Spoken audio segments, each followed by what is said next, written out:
All right, let's get right into it. We're about to impact an absolutely incredible story. It's about a company, a continent, and one visionary geologist who just saw opportunity where literally everyone else saw nothing but risk. This is the story of Randgold Resources. And it all starts right here. Picture this. It's 1995, and with just a tiny $10 million seed investment, a new company gets spun off to go look for gold outside of South Africa. I mean, the goal was audacious, the budget was incredibly tight, and you better believe the odds were stacked against them.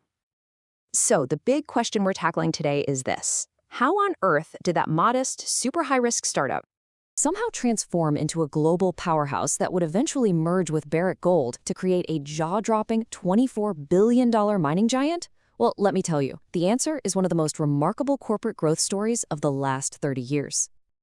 Okay, so let's rewind all the way to the beginning.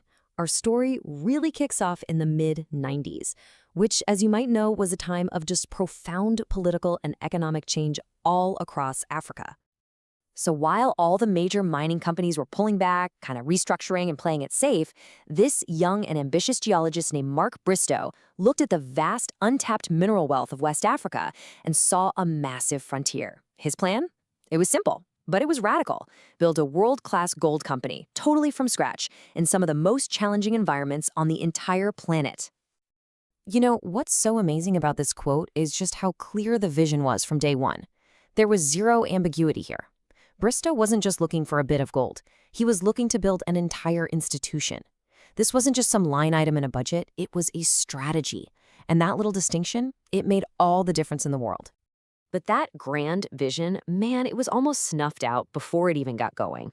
Because you see, before all the huge success, there came a near catastrophic failure that would end up defining the very DNA of the company.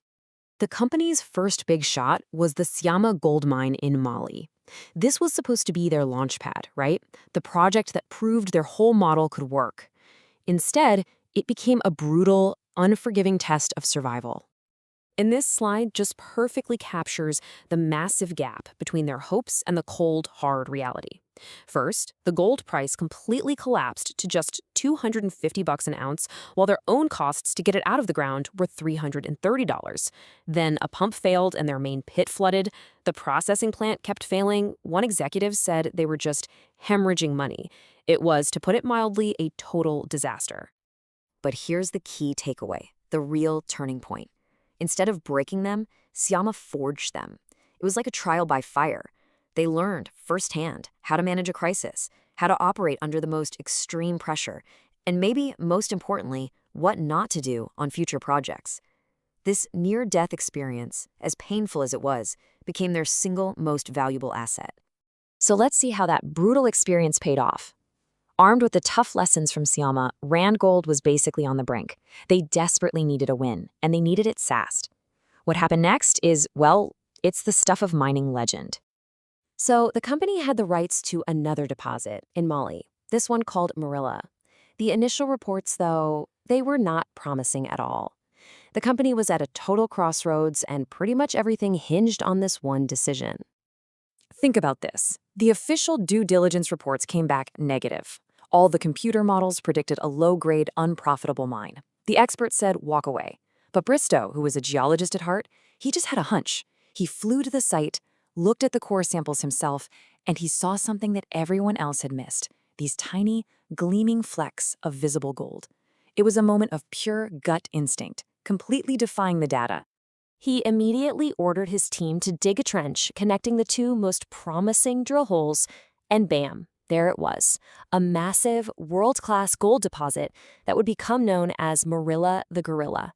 In Bristow's own words, it became the company's maker. And what a maker it was. Marilla didn't just save Randgold, it funded its entire future. Over its life, that one mine injected nearly $2 billion into the Malian economy through taxes, dividends, and duties. It became a pillar of the nation's economy. So with all the profits from Marilla just pouring in, Randgold didn't just get bigger, it got smarter. They developed this really unique philosophy for expansion, one built not on conquest, but on genuine partnership. Now, this slide here is so cool because it perfectly visualizes their core philosophy. At their next huge project, the Lulo mine, they structured the deal so that the host government of Mali was a direct partner, holding a 20% equity stake. And look, this wasn't charity. It was just plain smart business. It aligned everyone's interests, it seriously de-risked the project, and it made sure that the wealth being generated was actually shared. And this partnership model, it gave them incredible resilience. I mean, just look at the Tongon mine in Côte d'Ivoire. They discovered it right before a brutal civil war literally split the country in two. Any other company would have packed up and run. But Randgold stayed. Bristow personally went and met with leaders on both sides of the conflict, and he made them a simple promise. You guys sort out your issues. Once that's done, I will build the mine. And they did. The mine opened in 2010, becoming this powerful symbol of the country's recovery. So, when you just step back and look at this entire journey, from that tiny $10 million startup to a multi-billion-dollar giant, a really clear set of principles starts to emerge. It's really a blueprint. You've got visionary leadership that set a crystal clear goal from day one. You've got this deep belief in forging win-win partnerships, making countries and communities actual stakeholders. There's the operational excellence, a discipline that was hardened in the fires of that Syama failure. Incredible resilience, proven during that civil war in Côte d'Ivoire. And finally, just disciplined execution, turning the vision for mines like Marilla and Lulo into massive, profitable realities. Ultimately, the Randgold story is just a masterclass in turning risk into reward. But as resource nationalism grows and the political landscapes keep shifting, it leaves us with a really critical question. Is this unique combination of bold leadership, partnership, and resilience a blueprint that can guide the future of mining? Or was it just a unique product of its time, a story of lightning in a bottle that can never, ever be repeated?